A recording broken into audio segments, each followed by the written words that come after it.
impulsado el presidente en esa línea.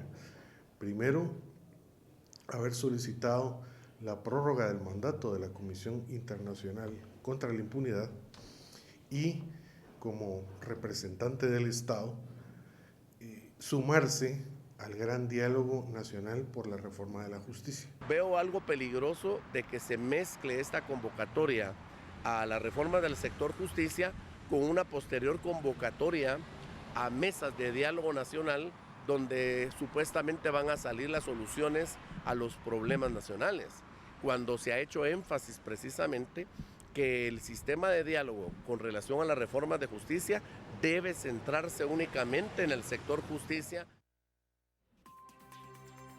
Y siempre hablando del mandatario Jimmy Morales, llegó a Washington, Estados Unidos, donde se reunirá con sus homólogos de El Salvador, Salvador Sánchez, y de Honduras, Juan Orlando Hernández, con quienes sostendrá una reunión con el vicepresidente de Estados Unidos, Joe Biden. Morales explicó que el encuentro pretende analizar el desarrollo energético como parte de la Alianza para la Prosperidad, en la que los países del Triángulo Norte reciben apoyo de Estados Unidos. Además, asegura que se analizará la venta de recursos energéticos de los tres países a empresarios de Estados Unidos. Los funcionarios que acompañan al mandatario son el ministro de Energía y Minas, el canciller, el secretario privado y los comisionados contra la desnutrición y para la competitividad.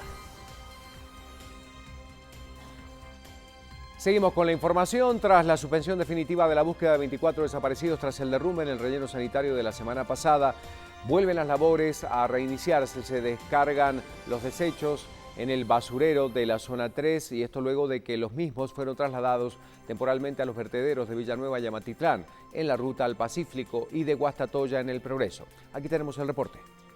Se observaron cómo los camiones que trasladan los desechos enfilaban para poder ingresar en el vertedero municipal tras la suspensión de labores por el talud ocurrido el pasado miércoles. Desde ese día se suspendió el ingreso de los camiones para depositar la basura.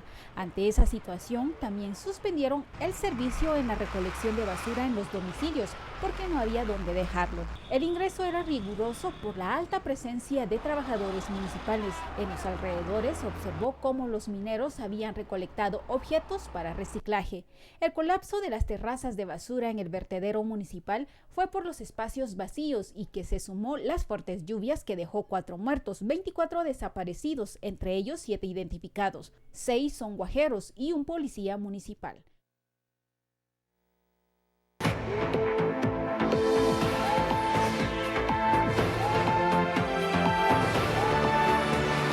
Seguir hablando de las noticias departamentales y nos trasladamos al occidente del país con la portada del Quetzalteco para conocer sus titulares. Descontrol en recolección de basura, finaliza contrato con empresa, accidente deja heridos, noticia que le presentábamos anteriormente, enviadas a prisión también 2 mujeres. Noticias de Guatemala y el mundo que pueden encontrar en el Quetzalteco. Y seguimos hablando de las noticias departamentales. Más de 48 horas llevan los desechos en las principales calles y avenidas de Quetzaltenango. Esto luego de que se venciera el contrato con la empresa responsable de retirar la basura de las calles. La comuna, bajo el mando del alcalde Luis Grijalva, han decidido no renovar este contrato por ahora, pero aseguran que hoy iniciará la recolección de limpieza en la ciudad altense. Parque Centroamérica, el frontispicio de la municipalidad. Las principales calles y avenidas se pudieron observar con una gran cantidad de basura, todo porque en los últimos 2 días no se ha hecho la limpieza en la ciudad. Limpiáramos las calles principales, pero no tenemos idea todavía si nos van a recontratar otra vez o ya no. El plan Shela Limpia contaba con 65 empleados que realizaban la limpieza en las zonas 1, 2 y 3, en parques y lugares emblemáticos de la ciudad, y ahora se espera que se renove el contrato. Como se acabó el contrato, pues ahí finalizó todo y nos retiraron a todos. Y usted sabe que nosotros tenemos necesidades de nuestra familia, nuestros hijos, y por eso necesitamos el trabajo. Hasta el momento, las autoridades solo han girado un comunicado que la limpieza de la ciudad se realizará con empleados de la municipalidad, mientras sale una licitación para contratar una nueva empresa que realice la limpieza. Mensualmente, la comuna invierte 200,000 quetzales para dichos trabajos. Información departamental que compartimos con ustedes a esta hora de la mañana, 7:12. Continuamos con más. Recorrer el mundo rápidamente, hay otras noticias. Crista nos tiene esta información.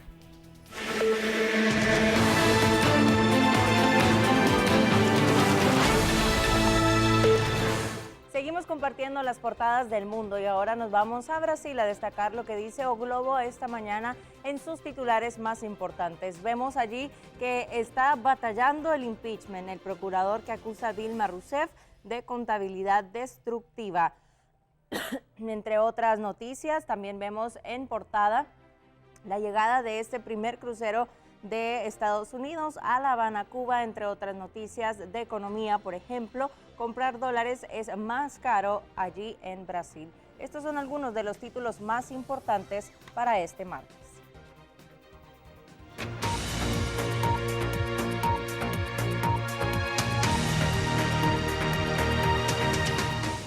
Y seguimos con más noticias internacionales. Ahora le comentamos que tras cumplirse 5 años del hallazgo y la muerte del principal líder de la red terrorista Al-Qaeda, el médico pakistaní Shakil Afridi, que ayudó con una simulada jornada de vacunación para poder localizar muestras de la sangre de los familiares del hombre más buscado, ahora se encuentra olvidado por el gobierno estadounidense. Detrás de estas paredes en Peshawar se encuentra un prisionero controversial. Shakil Afridi ayudó a la CIA en la búsqueda de Osama Bin Laden y fue arrestado en mayo de 2011, poco después de la operación, cuando marines de la Armada estadounidense asesinaron al líder de Al-Qaeda. 5 años después, el médico languidece en prisión, sin acceso a un abogado y solo autorizado a ver su esposa e hijos cada 2 meses. Su hermano se siente impotente. No tengo esperanzas de reunirme con él ni expectativas de justicia. No admiten la decisión de la Corte Suprema sobre las visitas. ¿Qué puedo hacer? Soy pesimista. Afridi creó un falso programa de vacunación contra la hepatitis C para obtener muestras de ADN en Abbottabad, donde se creía que Bin Laden se escondía. El operativo fue celebrado en Estados Unidos, pero abrió una brecha entre los dos países. Muchos sospechan que Pakistán encubrió deliberadamente el paradero de Bin Laden durante años. Cuando Afridi fue arrestado, fue acusado de tener lazos con militantes, un cargo que siempre ha negado.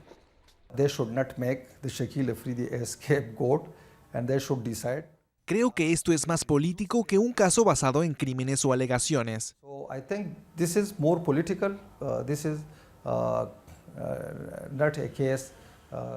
Esto es más político y se busca una solución política. La apelación contra la pena de 23 años de prisión a Afridi ha sido aplazada una y otra vez en los últimos años, y la presión de Estados Unidos por su libertad ha disminuido, así como los lazos bilaterales. Creo que la solución para Estados Unidos y Pakistán es sentarse juntos y hablar sobre este problema. Así podrá ser resuelto, y no de otra manera. Mientras, Afridi vive en confinamiento solitario y muy vigilado. Con amenazas desde adentro y fuera de la prisión, muchos aún temen por la vida del hombre que contribuyó con la captura y muerte de Osama Bin Laden. Y de Pakistán a Colombia, el jefe de crimen organizado más buscado de Perú, Gerson Galvez, alias Caracol, fue expulsado de Colombia hacia su país por alta peligrosidad. Así lo informaron las autoridades de ese país. En el aeropuerto militar de Bogotá, Colombia, el jefe del crimen organizado más buscado de Perú fue entregado a autoridades de su país. Colombia lo expulsó por su peligrosidad, según la Policía Nacional, luego de detenerlo en Medellín. Líder de una banda criminal que operaba en el puerto de Callao y que se dedicaba al narcotráfico, Gerson Galvez, alias Caracol, era buscado con circular roja de Interpol por delitos como homicidio, sicariato, asociación a grupos armados y tráfico de drogas. En su país, las autoridades ofrecían una recompensa de unos $150.000 por él. La policía peruana siguió su pista por Ecuador y Panamá antes de alertar a sus pares colombianos de su posible presencia en el país y de proporcionar información para ubicarlo. Tras su captura, el presidente de Colombia, Juan Manuel Santos, felicitó a la Policía Nacional y tildó a Galvez de uno de los capos más temibles de la región. Y en otros temas, el gobierno paraguayo declaró un estado de emergencia en las cárceles, mientras la prisión más grande del país tiene una superpoblación de unos 2.500 reclusos. En la cárcel paraguaya de Tacumbú, la más grande del país, hay capacidad para 1.500 reclusos. Pero hoy están encerradas unas 4.000 personas, custodiadas en cada turno por 45 guardiacárceles mal entrenados, según las autoridades. El gobierno paraguayo declaró un estado de emergencia en las cárceles, debido al hacinamiento y al riesgo de fuga masiva, informó el Ministerio de Justicia y Trabajo. La superpoblación, la falta de agentes penitenciarios y la deficiencia en infraestructura son algunos de los puntos más preocupantes que impulsaron a tomar esta decisión, que se extenderá por un lapso de 10 meses. El Ejecutivo contratará 100 nuevos agentes penitenciarios y transcurridos los meses de vigencia de la medida, el Ministerio llamará concurso para la contratación definitiva de estos trabajadores. En Paraguay hay una superpoblación de más de 6.400 reclusos, según la ministra. En total hay más de 13.000 presos, el 80% de ellos sin condena. Noticias internacionales que destacamos a esta hora de la mañana, son las 7:18, compañeros, continuamos. Y ahora sí, tenemos que hablar, gracias Crista, después de este reporte de las noticias del mundo y de otros temas. De la economía, por ejemplo, es Mónica Bando la que siempre tiene este reporte.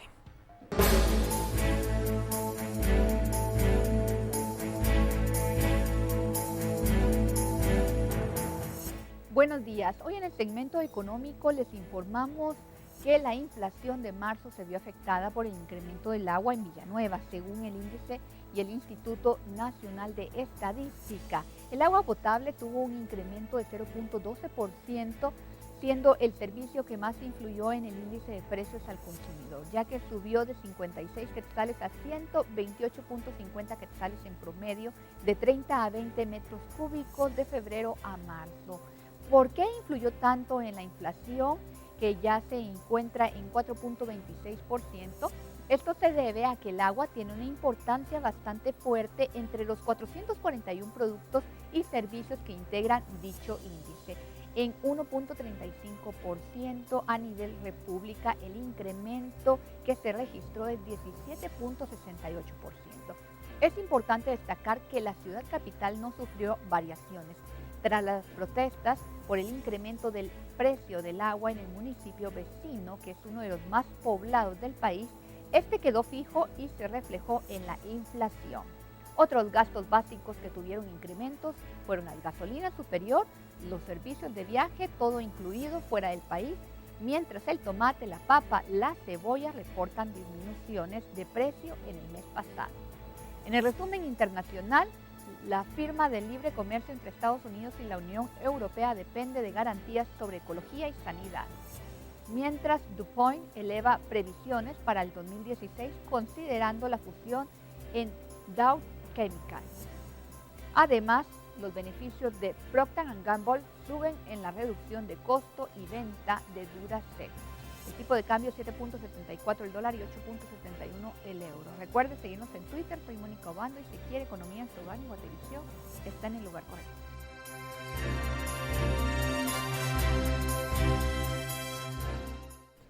La información de la economía a esta hora y el deporte también está esta mañana. Es noticia, vamos con Lorraine y estos datos. Adelante.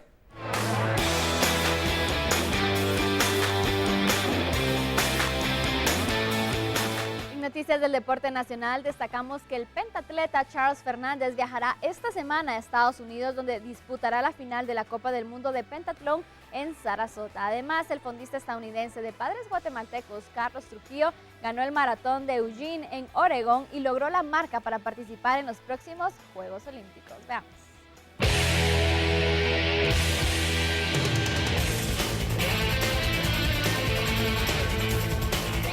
Pentatleta Charles Fernández viajará esta semana rumbo a Estados Unidos, donde participará en la final de la Copa del Mundo de Pentatlón Moderno en Sarasota. Fernández, con marca de acceso para los Juegos Olímpicos de Río, participará en la ronda clasificación de esgrima el jueves 5 y completa la misma el sábado 7. El fondista guatemalteco Carlos Trujillo logró clasificar para los Juegos Olímpicos de Río de Janeiro, luego de imponerse en el maratón de Eugene en Oregón, Estados Unidos. Trujillo, estadounidense de nacimiento pero de padres guatemaltecos, corrió los 42 kilómetros en la prueba y logró cronometrar un tiempo oficial de 2 horas 18 minutos y 54 segundos, mejorando el tiempo que exige la IAF de 2 horas 19 minutos. Actualmente se encuentra en la fase de obtener su pasaporte guatemalteco y así